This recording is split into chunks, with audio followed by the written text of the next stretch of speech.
नमस्कार। मुंबई से फिर एक बार आपके सामने मैं हूं रविंद्र जैन। ये चैनल को देखने के लिए रविंद्र जैन मुंबई 07 टाइप करें और देश से जुड़ी हुई खबरें देखें। हमारे मुख्यमंत्री देवेंद्र फडणवीस ने पदभार संभाल लिया है। चुनौतियां चारों तरफ बहुत ज़्यादा हैं क्योंकि उनके चारों ओर कांटे ही कांटे हैं। तो इन कांटों को कैसे निकाला जाएगा, किस तरीके से आगे बढ़ा जाएगा, ये उनके सिस्टम पर निर्भर होगा। तो देवेंद्र फडणवीस से विनती करता हूँ कि सबसे पहले इस मुंबई के सिस्टम को सुधारिए। जो लोग सिस्टम की बात करते हैं वही सिस्टम का कत्ल करते हैं, वही सिस्टम को कोमा में पहुंचाते हैं। बात करते हैं सिस्टम की, बात होती है न्याय प्रणाली की, बात होती है सत्यता की, लेकिन सिस्टम के लोग जब सिस्टम तोड़ते हैं तो सिस्टम पर चलने वाले लोग क्या करेंगे। बहुत बुरी कंडीशन है महाराष्ट्र के मुंबई शहर की, जिसे आर्थिक नगरी बोला जाता है, यहाँ माल की नगरी बोला जाता है, लेकिन सिस्टम के नाम पर सिस्टम सिर्फ कागज पर दिखाई देता है। सिस्टम नाम की कोई चीज़ इस मुंबई शहर में कम मात्रा में है, बहुत कम मात्रा में है।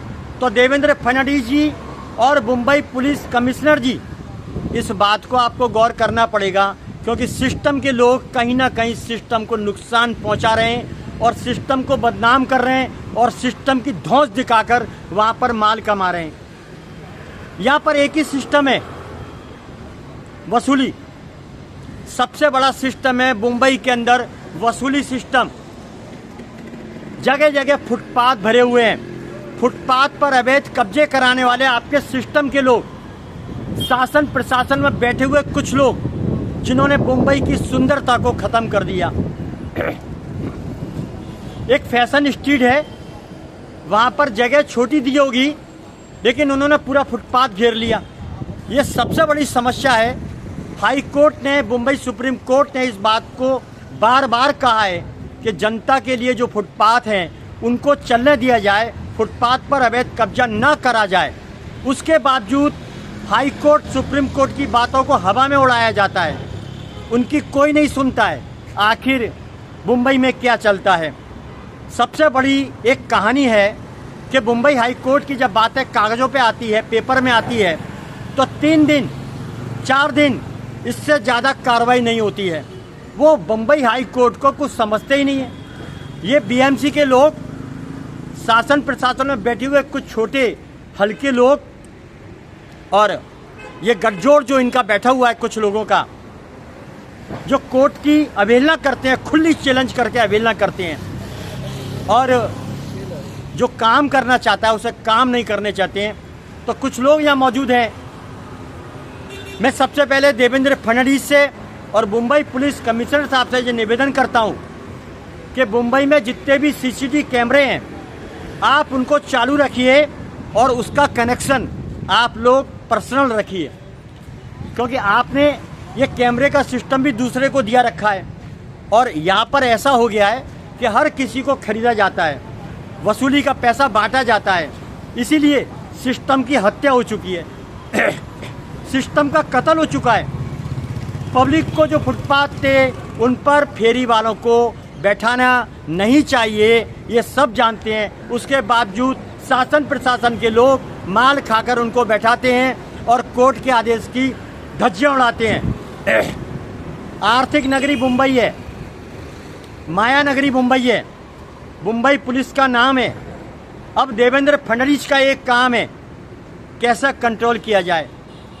हिंदुस्तान में एक नाम आता है योगी आदित्यनाथ का, तो योगी आदित्यनाथ का नाम आता है बच्चे बच्चे की जुबान पर। अगर हिंदुस्तान में क्या पूरी दुनिया में पूछिए कि सीएम कौन है, सीएम का नाम क्या है, हिंदुस्तान के सीएम का नाम क्या है, तो बच्चा बच्चा एक ही बात बोलेगा कि हिंदुस्तान में कोई सीएम नहीं है, एक ही सीएम है, वह है योगी आदित्यनाथ। भगवादारी, तो योगी आदित्यनाथ भगवादारी का इतना नाम है पूरी दुनिया के अंदर, तो बाकी सीएम का नाम क्यों नहीं है, वो काम क्यों नहीं करते हैं। ये कितना शर्म का विषय है और डूब मरने का विषय है। आप अय्याशी मत करो, गाड़ियों में मत घूमो, देश के पैसे पर मौज मत करो। आप काम करो जिस तरह यूपी के सीएम योगी आदित्यनाथ, दमदार सरदार, जोरदार सरदार, एक शेर काम करता है। जिस उत्तर प्रदेश में गुंडे मवाली वो लोग गुंडागर्दी करते थे, रात को बहन बेटियां निकल नहीं सकते थे, वहाँ का सिस्टम कलंकित था, वहाँ का सिस्टम बदनाम था। सरकारी डिपार्टमेंट ले लो या पुलिस को ले लो, कोई भी डिपार्टमेंट ले लो, वो काम नहीं करता था। लेकिन जब से योगी आदित्यनाथ ने सिस्टम पर अपना पैर जमाया है, पदभार संभाला है, पूरा सिस्टम सही हो गया। सब काम सिस्टम से होते हैं। आखिर मुख्यमंत्री में ताकत है, उनको कर्तव्य का पालन करना है, उन्हें सत्ता का कोई भोग नहीं, सत्ता का कोई लालच नहीं, उन्हें अपना देश बचाना है और देशभक्ति का जज्बा उनके अंदर मौजूद है। इसलिए सिस्टम वहाँ पर सिस्टम से काम करता है। मैं देवेंद्र फडणवीस से विनती करता हूँ बार बार, आप एक दमदार असरदार, एक ऐसे सीएम साबित हो सकते हैं जो योगी आदित्यनाथ के कदमों पर चलकर एक नया इतिहास रच सकते हैं। आप सत्ता की परवाह ना करिए, सत्ता लेना जाना आना वो कुदरत के हाथ में, जनता के हाथ में है। जब हम अच्छा काम करते हैं तो जनता जरूर फिर से आपको चुन के लेके आएगी, इस बात का विश्वास करिए, क्योंकि अच्छा काम करने वाले लोग बहुत कम हो चुके हैं। यहाँ पर ज़्यादातर जो लोग हैं शासन प्रशासन में बैठे हुए, वो मौज करते हैं, मौज लूटते हैं, हफ्ता वसूली का काम करते हैं। उन्हें शर्म क्यों नहीं आती और कब शर्म आएगी वो हमें समझ में नहीं आता। एक बात ये भी है कि अभी कलयुग का एक सिस्टम चालू है, 84 लाख योनियों में आने के बाद भी मनुष्य जीवन मिलता है, उसके बावजूद ये गलत काम करते हैं। इनको शर्म क्यों नहीं आती। हम एक बात बोलना चाहते हैं, जैसा कर्म करेगा फल भी वैसा मिलेगा। नीम बोने वालों को आम कैसे मिलेगा। सच्चाई से काम कर लो, शांति से काम कर लो, अपने देश को बचाने के लिए खुद का नाम कर लो। हम बार बार एक ही बात बोलते हैं, हमारी बॉर्डर पे आर्मी ईमानदारी से काम करती है, इसीलिए हम अंदर सुरक्षित हैं, व्यवस्थित हैं, चैन की नींद सोते हैं। लेकिन भारत के अंदर जो शासन प्रशासन के लोग हैं, उन्होंने आम आदमी का निवाला छीन लिया है। हर जगह महंगाई का तांडव है, हर जगह वसूली का तांडव है, हर जगह गलत काम के कारोबार पूरी जोर शोर से चालू है। देखिए, मेरी विनती है, कोई भी गैर कानूनी काम होता है उसमें शासन प्रशासन के कुछ लोग वसूली करके उस काम को अंजाम देते हैं। मेरी सीएम साहब से विनती है और जनता को बहुत उम्मीद है, मुंबई क्या पूरे महाराष्ट्र की जनता आप पर इतना भरोसा करती है कि एक दमदार शेर महाराष्ट्र के अंदर आया है, जरूर चमत्कार होगा।